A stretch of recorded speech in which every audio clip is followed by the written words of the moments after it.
नमस्कार दोस्तों, स्वागत है आपका अपने यूट्यूब चैनल पे। और इस वीडियो में हम डिस्कस करने वाले हैं ग्रूमिंग नाम के टॉपिक की। ग्रूमिंग एक ऐसा शब्द है जो ज़िंदगी के हर एक पहलू पे काम आता है, चाहे वो ज़िंदगी प्रोफेशनल हो या प्रोफेशनल ना हो। तो अगर आप किसी ऑफिस में जाते हैं तो ऑफिस में जाने के पहले आप अपने आप को सजाते हैं, संवारते हैं, ऑफिस में जाने के लायक बनाते हैं। इसका मतलब ये है कि अपने बालों का स्टाइल, आप अपने फेस का स्टाइल, आप अपने कपड़े पहनने के तरीके और वो कपड़े क्या आप ऑफिस में पहन सकते हो, ये सारी चीज़ों का ध्यान रखते हुए सो आप करते हो, कपड़े पहनते हो, अपना शरीर को आप देखते हो, उसके बाद आप किसी ऑफिस में जाते हो। बिल्कुल वैसे ही आपको किसी शादी समारोह में जाना है या आपको किसी अपने खास दोस्त से मिलना है तो आप क्या करते हैं, वहाँ जाने से पहले आप अपने आप को देखते हैं। क्या उस माहौल में जाने के पहले आप उस लायक हो कि नहीं हो, ये आप डिसाइड करते हैं। शादी का समारोह है तो उसके जैसे आप कपड़े पहनते हैं। किसी खास दोस्त से मिलने आप जा रहे हैं तो उसके लायक कपड़े पहनते हैं आप लोग हैं। और जब किसी आप ऑफिस में जाते हैं तो ऑफिस में जाने के लायक कपड़े पहनते हैं और अपने आप को तैयार करते हैं। ठीक है, यही होता है। इसी को जो हम अपने आप को तैयार करते हैं कहीं भी जाने से पहले, इसी को हम बोलते हैं ग्रूमिंग। और ग्रूमिंग का जो क्षेत्र है वो अलग अलग जगहों पर अलग अलग हो जाता है। जैसे कि मैंने बोला, शादी में जाओगे तो अलग, ऑफिस में जाओगे तो अलग, दोस्त से मिलने गए तो अलग। मतलब जैसा जो सिचुएशन होता है उसके हिसाब से जो आपका ड्रेसिंग सेंस होता है, आप अपने आप को तैयार करते हैं, उसी को हम क्या बोलते हैं, ग्रूमिंग टाइप का एक अर्थ लेते हैं उससे। अब देखो, अगर हम बात करते हैं ग्रूमिंग नाम के वर्ड की, तो ग्रूमिंग नाम का जो वर्ड है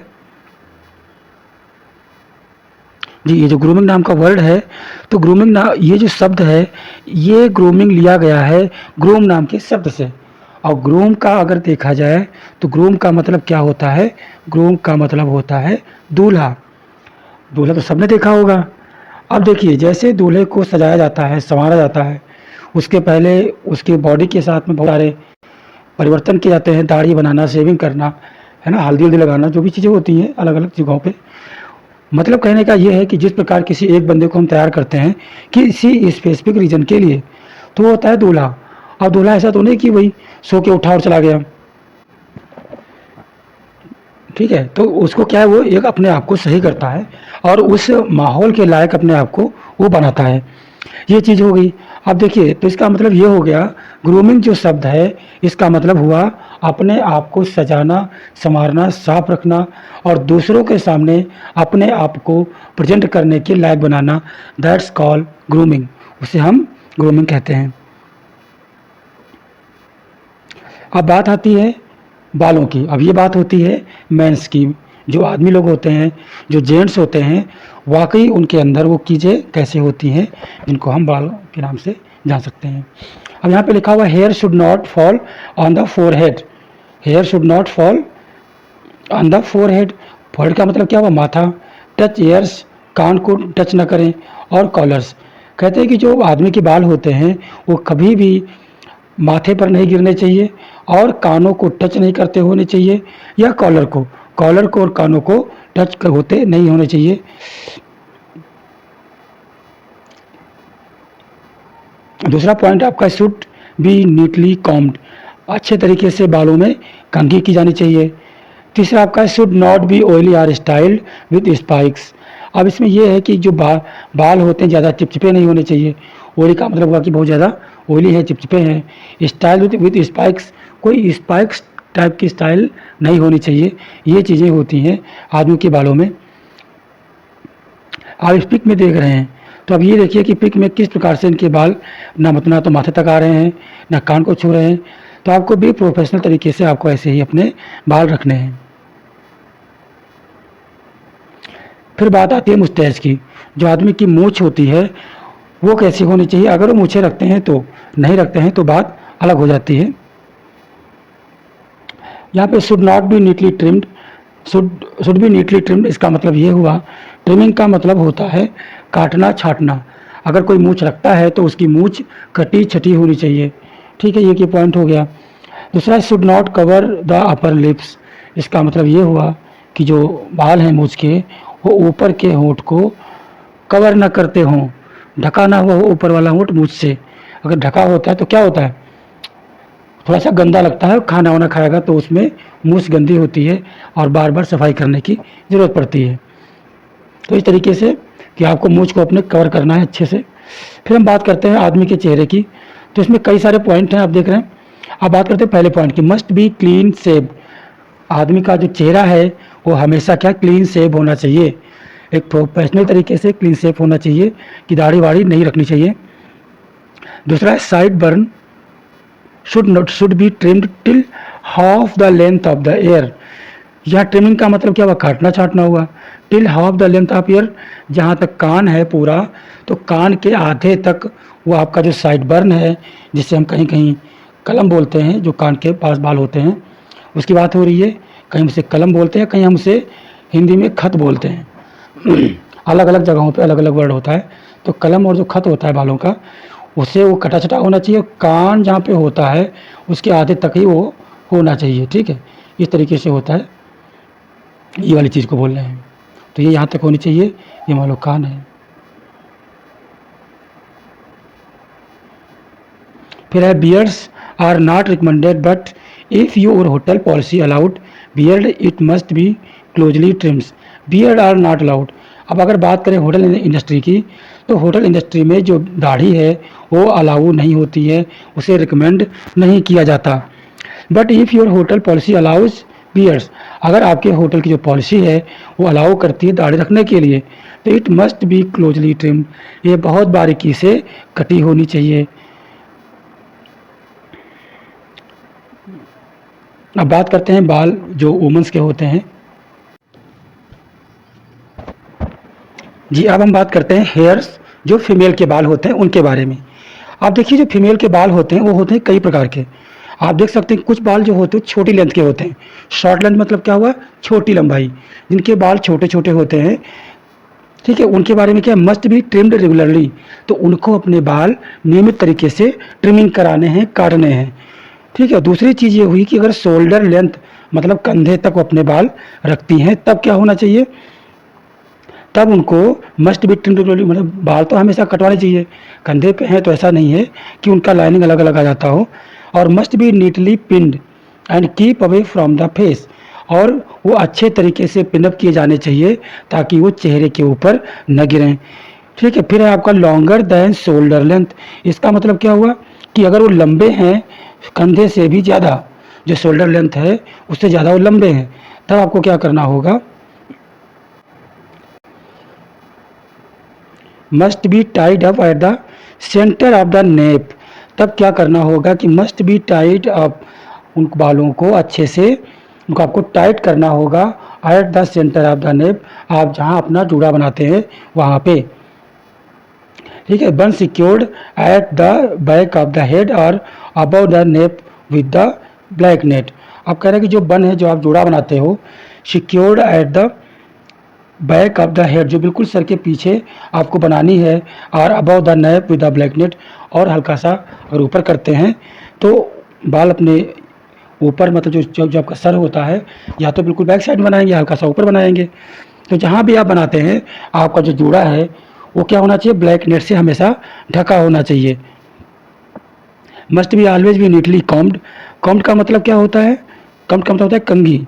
तो must be always combed neatly kempt, sorry, must always be neatly combed. इसका मतलब ये हुआ कि बालों को अच्छे से कंघी करना चाहिए। विद नो लूज स्ट्रैंड्स, कभी भी बाल जो है एक दो छोड़े नहीं चाहिए, पूरे अच्छे तरीके से उनको टाइट करके बांधना है आपको, बिल्कुल इस तरीके से। आपको यहाँ बैक साइड में अपने जूड़ा बनाना है और उसको ब्लैक नेट से ढक देना है। और जिस तरीके से इनके बाल आप देख रहे हैं कि नीटली कॉम्ड है, कहीं भी एक बाल छूट के यहाँ पे आगे नहीं आया हुआ है, जैसा कि आप देखते हैं रेगुलरली। ये एक प्रोफेशनल तरीका है, बाकी आप जहाँ जाते हैं उसका अपना अलग सेंस होगा। Keep curly hair neatly and strain, अगर आपके बाल करली हैं तो उनको अच्छे तरीके से बांध के रखिए ताकि वो इधर उधर ना उड़ें। Must be clean not greasy and free of dandruff. Must be clean का मतलब ये होता है कि जो आपके बाल हैं वो साफ़ होने चाहिए। नॉन ग्रीजी का मतलब होता है कि वो चिपचिपे नहीं होने चाहिए। एंड फ्री ऑफ डेंड्रफ, उसमें डेंड्रफ नहीं होना चाहिए, डेंड्रफ रहित बाल होने चाहिए। Streaking hairs or using excessive gel is not acceptable. तो आपको जो स्ट्रेकिंग हेयर्स है आपके, और जो उसमें एक्सेसिव जेल, जो ज़्यादा आप जेल लगाते हो, वो बाल आपके होटल में आपके काम करने की जगह पे स्वीकार्य नहीं है और आपको ये चीज़ें नहीं करनी है। डू नॉट यूज़ कॉलर्ड और प्लास्टिक हेयर बैंड्स। अपने बालों में कभी रंगीन और प्लास्टिक हेयर बैंड जो होता है वो आप यूज़ नहीं कर सकते हैं एज ए वर्किंग प्लेस। आप पोनी टेल और bread should not B longer than 9 inch. यहाँ पर ये क्वेश्चन बहुत इंपॉर्टेंट हो जाता है कि जो आपका पोनी टेल है, या जिसको हम ब्रेड बोलते हैं और जिसे हिंदी में हम क्या बोलते हैं, चोटी बोलते हैं, तो जो चोटी की लंबाई है वो 9 इंच से ज़्यादा नहीं होनी चाहिए, यानी कि आपको चोटी 9 इंच की ही रखनी है या इससे कम की रखनी है, इससे ज़्यादा नहीं होनी चाहिए। अब बात होती है फिंगर नेल्स की, तो फिंगर नेल्स में क्या, must be trimmed neatly cut. Must be trimmed, कटे छटे अच्छे से होने चाहिए। और नीटली कट का मतलब क्या हुआ, सफाई से कटे होने चाहिए। एंड क्लीन, और साफ़ होने चाहिए। नो एक्सेसिवली लॉन्ग नेल्स, बहुत लंबे लंबे नाखून आपको नहीं रखने हैं। फिर must be dirt free specially under finger nails. Must be dirt free का मतलब ये हुआ, डर्ट मतलब होता है गंदगी, गंदगी से फ्री होने चाहिए, मतलब आपके नाखूनों के अंदर गंदगी भरी नहीं होनी चाहिए, साफ रखना है उनको। नो निकोटीन और इंक स्ट्रेंस, आपको अपने नाखूनों में निकोटीन के दाग होते हैं, ब्लैक ब्लू ब्लू पड़ जाते हैं, या तो इंक के या तो उसके, ये ना आपके नेल्स में, नाखून में कोई भी तरीके का दाग नहीं होना चाहिए। For womens only lightly or neutral nail polish is acceptable. औरतों के लिए ये है कि उनको, अगर वो नेल पॉलिश यूज़ करती हैं तो या तो लाइट होनी चाहिए, मतलब हल्की होनी चाहिए, या न्यूट्रल होनी चाहिए, मतलब ज़्यादा गाढ़ी भी ना हो और ज़्यादा हल्की भी ना हो, ऐसी होनी चाहिए नेल पॉलिश, वही आपकी स्वीकार है और वही एक्सेप्टेबल है। Cover the entire nail with no gap और क्रैक। नेल पॉलिश पूरे नाखून में लगानी चाहिए, कहीं भी कोई जगह छोड़ने नहीं चाहिए, कोई गैप नहीं दिया जा सकता और कोई क्रैक नहीं बनाया जा सकता है नेल्स में। तो ये होता है नेल्स, और नेल्स को आपको साफ रखने हैं, कट करने हैं। अगर बात करते हैं अंगूठे की नेल्स की या पैरों की नेल्स की, तो must B trim neatly cut and clean. आपको रेगुलरली ट्रिम करने हैं, काटने छाँटने हैं और अच्छे से उनको सफाई करनी है। Toy nail polish should match finger nail polish. अगर अपने पैरों में आप नाखून नेल पॉलिश लगाते हैं तो वो हाथों की अंगुलियों की नेल पॉलिश से मैच होनी चाहिए। शुड नॉट बी क्रैक्ड, वही चीज़ है कि कहीं पे क्रैक का निशान नहीं होना चाहिए। उसके बाद आती है घड़ी की बात। वॉचेज मीन्स क्या होता है, घड़ी जी। तो घड़ी कैसी होनी चाहिए, शुड नॉट बी फ्लैशी और टू लार्ज, ज़्यादा चमक दमक वाली और बड़ी घड़ी नहीं होनी चाहिए। और लेदर स्ट्रेप, अगर घड़ी में भाई स्ट्रेप होते हैं, तो अगर आपका जो पट्टा है वो लेदर का है तो या तो ब्लैक होगा या ब्राउन होगा या टैन कलर का होगा, और वही एक्सेप्टेबल है। अगर आपका बेल्ट का आपका सॉरी और अगर वो पट्टा आपका मेटलिक है, कोई चैन है, तो उसका कलर कैसा होना चाहिए, या तो उसका गोल्डन कलर होना चाहिए, गोल्डन कलर हो या सिल्वर का कलर हो, दो तरीके के ही कलर होने चाहिए। ठीक है, तो ये चीज़ें हो गई कुछ आपके, ऐसे घड़ी होनी चाहिए बिल्कुल सिंपल वाली इंडिया मार्क का घड़ी। अगर अंगूठी की बात करते हैं, रिंग्स की बात करते हैं, तो आप जानते हैं कि सभी लोग अंगूठी अपने नाखूनों में पहनते हैं, और वो अंगूठी कैसी होनी चाहिए, should not be too large. इसका मतलब ये हुआ जो घड़ी आपकी है वो बहुत बड़ी नहीं होनी चाहिए। फिर only one ring on each hand is acceptable, केवल एक ही अंगूठी एक हाथ में एक्सेप्टेबल है। मतलब अगर ईच हैंड का मतलब हो गया प्रत्येक हाथ, दो हाथ आपके होते हैं, ठीक है, तो दो हाथ में मतलब एक एक अंगूठी आप पहन सकते हैं, दो अंगूठी इस तरीके से। फिर आपका ईयर रिंग्स हैं, तो ईयर रिंग्स क्या होती हैं, जो आप कान में पहनते हैं उनकी बात हो रही है। तो जो ईयर रिंग्स हैं, only one pierce is recommended, एक ही जोड़ी हो वही इनफ है, और कान में बहुत सारे पहनने नहीं चाहिए कि 4-5 जगह कान को छेद करके उसमें तरह तरह के गहने पहन रहे हैं, तो वो नहीं है, केवल एक होना चाहिए और वही एक्सेप्टेबल है। Should not be dangling flashy और लार्ज, कोई हिलते झुलते झूमर की तरह नहीं होने चाहिए, फ्लैशी चमकीले और बड़े नहीं होने चाहिए, सिंपल कैटेगरी के आपके इयरिंग्स होने चाहिए। A small stud earring is recommended, जो स्टड होता है इयरिंग्स वो स्वीकार्य होता है, बाकी जो इस तरीके के होते हैं वो चीज़ें एक्सेप्टेबल नहीं है। अब बात होती है बैंगल्स की। बैंगल्स का मतलब होता है जो हाथ में कंगन पहनते हैं या हाथ में कड़ा पहनते हैं, उसकी बात हो रही है। तो 2 थिन बैंगल्स, आपको हर एक हाथ में 2 पतले कंगन पहनने हैं जो सिल्वर या गोल्डन कलर के होने चाहिए। अब सोने या चांदी के पहन सकते हो तो ये बहुत अच्छी बात है और पहनने चाहिए। नो ब्रेसलेट और bands except for religious reason. आप जब ड्यूटी करते हो तो वहाँ पे कोई ब्रेसलेट और कोई बैंड अलाउ नहीं है, सिवाय अगर आपका कोई धार्मिक रीजन है और उस तरीके से पहन रहे हो तो उसे आप पहन सकते हो। ठीक है, इस तरीके से। फिर आती है गले में चेन। चेन आपको इस तरीके की नहीं पहननी है जैसा कि फ़ोटो में दिख रहा है।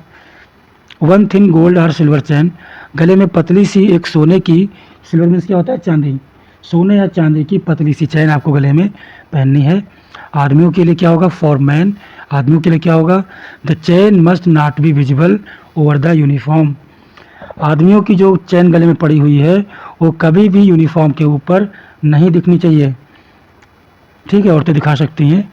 और बात करते हैं अगर नोज स्टड की, तो वनली या स्मॉल, जी जो नोज स्टड है ओनली या small nose stud is acceptable. नाक में छोटा सा जो स्टड है वही आपको पहनना चाहिए, depending on individual hotel policies. और ये जो तरीका है वो अलग अलग होटल में अलग अलग नियम इसके होते हैं और वही आपको फॉलो करने हैं। बात करते हैं शूज़ की, तो maintain must be well maintained and in good condition. आपको जो अपने जूते हैं, शूज मीन्स क्या होता है जूता, must be well maintain and good condition, वो बढ़िया होने चाहिए, फटे वटे न होने चाहिए, अच्छी कंडीशन में होने चाहिए आपके जूते। मस्ट बी वेल पॉलिश्ड, उनको हर रोज़ पॉलिश करना चाहिए। वेल का मतलब क्या हुआ, अच्छे तरीके से। वो आपके जो शूज़ हैं ड्यूटी पे आने से पहले आपको अच्छे तरीके से पॉलिश कर लेना है। Must be uniform shoes in the Oxford shape, no loafers. और यूनिफॉर्म जो शूज़ है वो हमेशा ऑक्सफोर्ड डिज़ाइन में होने चाहिए, कोई लोफर डिज़ाइन में नहीं होने चाहिए। अब जो जूते इन्होंने पहन रखे हैं ये ऑक्सफोर्ड डिज़ाइन है, ऐसे जूते आपको पहनने हैं on the duty. Shoes must be black और डार्क ब्राउन, या तो आपके जूते काले होने चाहिए या डार्क ब्राउन होने चाहिए, गहरे भूरे। लेकिन ज़्यादातर अधिकांश होटलों में काले शूज़ ही चलते हैं और आप काले शूज़ ही खरीदिए। सॉक्स की बात करते हैं तो must be black with no platform. अब क्या है कि जो सॉक्स हैं, जो मोजे होते हैं जिनको आप बोलते हैं, तो must be black with no pattern, वो एकदम सिंपल होने चाहिए, ब्लैक होने चाहिए, काले होने चाहिए, उस पर किसी प्रकार का कोई डिजाइन ना बना हो, इसका आपको ध्यान रखना है। Must B odourless and clean, यहाँ पे क्या हुआ कि आपका जो ऑर्डरलेस है मतलब इसका हुआ कि वो गंध ना हो, किसी प्रकार की उसमें बदबू ना हो और वो साफ़ होने चाहिए। अब अगर आप अपने पैर पर डे जब शाम को शूज उतारते हैं और साबुन से अच्छे से धोते हैं और पानी अच्छे से सुखाते हैं पैरों का, तो आपके शूज़ से स्मेल हट जाएगा। और पर डे शूज़ आप जो सॉक्स हैं वो वॉश कर दीजिए और कभी भी सॉक्स को शूज़ के अंदर नहीं ठूसना चाहिए। जो स्मेल आता है वो बैक्टीरिया का आता है। सॉक्स आपका गीला होता है, आप पूरे दिन काम करते हो, चलते फिरते रहते हो, तो पूरा सॉक्स पसीने से गीला हो जाता है। और फिर शाम को निकाल के आप जो शूज़ में ठोक देते हो तो क्या होता है कि उसमें बैक्टीरिया डेवलप होती हैं और उसी से गंदा सा स्मेल आता है। और शूज़ के अंदर भी पसीना होता है, उसको सूखने का मौका देना चाहिए। कभी भी शूज़ का जो मुंह है वो ढकना नहीं चाहिए आप जब निकालते हैं तब, तभी तो अंदर से ड्राई हो पाएगा। जब शूज़ ड्राई नहीं होगा, सॉक्स ड्राई नहीं होगा, आके सुबह फिर लपेट लोगे तो ऐसे होगा। The elastic must be intact, जो सॉक्स का रबड़ होता है वो काम करता होना चाहिए। ऐसा ना हो कि ढीला हो गया है, आप लपेट के पहन लेते हो और फिर नीचे गिर जा रहा है, तो ऐसा नहीं करना है, आपको बढ़िया पहनना है। अब बात करते हैं मेकअप की, तो मेकअप क्या है, must be simple and basic. किसी प्रकार का महिलाओं के द्वारा, लड़कियों के द्वारा जो भी मेकअप किया जाता है वो सिंपल और बेसिक होना चाहिए। अगर बात यहाँ पे करते हैं आई शैडो की, तो eye shadow light and not be excessive, हल्का होना चाहिए, ज़्यादा गहरा नहीं होना चाहिए। अगर आई लाइनर आप यूज़ करते हैं तो पतला होना चाहिए and not applied neatly, sorry and applied neatly, और वो सफाई से आई लाइनर आप इस्तेमाल करें। बिंदीज़ की अगर हम बात करते हैं तो बिंदी स्मॉल होनी चाहिए, गोल होनी चाहिए या टीयर शेप होनी चाहिए। ये 3 तरीके की चीज़ें हैं। इस तरीके का या तो छोटा होगा, गोल या टीयर शेप का होगा। Single shade of sober colour that match uniform colour. आपको बिंदी का ऐसा कलर लेना है जो सोबर कलर हो और आपके यूनिफॉर्म से मैच कर जाए। लिपस्टिक की अगर हम बात करते हैं तो lipstick light and neutral colour होना चाहिए, मतलब हल्का हो या हल्का और गहरे के बीच का हो। तो ऐसे आपको ये चीज़ यूज़ करनी है। अगर हम बात करते हैं यूनिफॉर्म की, तो यूनिफॉर्म में क्या होता है कि must be clean and spotless. जो आपका यूनिफॉर्म है वो साफ़ होना चाहिए और दाग धब्बे उस पर न पड़े हों। फिर क्या लिखा हुआ है, मस्ट आयरन विदाउट क्रीजेज। आपका जो यूनिफॉर्म है वो अच्छे से आयरन किया जाना चाहिए बिना किसी क्रीज के। Must appear fresh not faded. आपका जो यूनिफॉर्म है वो हमेशा फ्रेश दिखना चाहिए, साफ दिखना चाहिए, उसका कलर फीका पड़ गया है ऐसे आपको यूनिफॉर्म नहीं पहननी है ड्यूटी के दौरान। Must be tailor to fit well. अच्छे से सिलाई कराई गई हो कि आपके शरीर के ऊपर फिट बैठते हैं, पापा का पहन के आए हो ऐसा नहीं लगना चाहिए। Must not have loose threads और ब्रोकन बटन। कभी भी जो आपका यूनिफॉर्म है उसमें कोई धागा निकल गया है या कहीं से बटन टूटा हुआ है तो ये चीज़ें नहीं होनी चाहिए। Cups and collar must be clean and stain free. Cup क्या होता है, जो बाहें होती हैं ये वाली, यहाँ पे जो आप पट्टा होता है उसे कप बोलते हैं। और कॉलर क्या होता है, जो यहाँ पे सर के पास जो होता है पट्टा उसे बोलते हैं। तो must be clean and stain free, साफ होना चाहिए और दाग रहित होना चाहिए। लड़कियों के बारे में बात करें, जो उनका यूनिफॉर्म है वो क्या होना चाहिए, बड़ा कर देता हूँ यहाँ पे। यूनिफॉर्म है जो साड़ीज है, लड़कियों की साड़ी है, must B pin neatly and pins must not be visible. मतलब जहाँ जहाँ उनकी पिन लगती हैं वो अच्छे से पिनअप होनी चाहिए और वो पिन विजिबल ना हो, लोगों को दिखना नहीं चाहिए। ब्लाउज़ की बात करें तो a style with the high neck and back is recommended. इसमें क्या होता है कि गर्दन तक ढका होना चाहिए और पीछे का पार्ट भी ढका होना चाहिए, वही स्वीकार्य होता है ड्यूटी के दौरान। अब बात करते हैं स्लीव अप टू एल्बो और रिकमेंडेड। जो ब्लाउज होता है उसकी बाहें होती हैं वो कहाँ होनी चाहिए, आपके कोहनी तक होनी चाहिए। स्टॉकिंग्स की बात करें तो शुड नॉट हैव टीयर्स, मतलब or holes, black skin colour stocking are acceptable. जो स्टॉकिंग है शुड नॉट हैव टीयर्स, उसमें टीयर्स आर होल, उसमें किसी प्रकार के टीयर टेप या होल नहीं होने चाहिए। शुड ब्लैक और स्किन कलर, या तो काला होना चाहिए या तो आपके जो स्किन कलर है उस तरीके का होना चाहिए और वही एक्सेप्टेबल है। ये हो गया वुमेंस के बारे में, उनका साड़ी, ब्लाउज और स्टॉकिंग के बारे में। और देखिए यहाँ पे खड़ी हुई हैं, यहाँ पे जो आपका नेम प्लेट है तो नेम प्लेट आपका विजिबल होना चाहिए। और साड़ी देखो यहाँ गर्दन तक है, यहाँ तक इनकी बाहें हैं और इस तरीके से आपको अपने आप को रखना है ड्यूटी की जगह पे। बेल्ट की बात करें तो मस्ट नॉट बी क्रैक्ड और डल। जो लोग बेल्ट पहनते हैं उनका जो बेल्ट है वो कभी भी क्रैक्ड या डल नहीं होना चाहिए। जो बकल होता है, बकल कौन सा, जब बेल्ट ऐसे होता है तो जो बीच में से बड़ा सा बंधा होता है ना, इसकी बात करें, buckle must be simple and not lacy. ये सिंपल होना चाहिए और चमकता दमकता नहीं होना चाहिए। The belt with must not be more than 1.5 wide. जो बेल्ट है वो क्या है, 1.5 इंच से ज़्यादा चौड़ी नहीं होनी चाहिए। जो बेल्ट है इसकी चौड़ाई कितनी होनी चाहिए, केवल 1.5 इंच की होनी चाहिए, है ना। अगर ये वीडियो अच्छा लगा और हॉस्पिटैलिटी या होटल मैनेजमेंट, चाहे वो आपका कोई भी ट्रेड हो, फ्रंट ऑफिस हो, कुछ भी हो, तो उससे आप क्या कर सकते हैं कि आप यहाँ पे वीडियो आपको मिलेंगे और आपको काम करना है। वीडियो अच्छा लगे तो सब्सक्राइब कीजिए, लाइक कीजिए, शेयर कीजिए। और जो वीडियोज हिंदी में नहीं है मैं उनको दोनों भाषाओं में करके आपको समझा दूंगा, but I need your supports. मिलते हैं अगले वीडियो में नए टॉपिक के साथ में, तब तक के लिए जय हिंद, वंदे मातरम।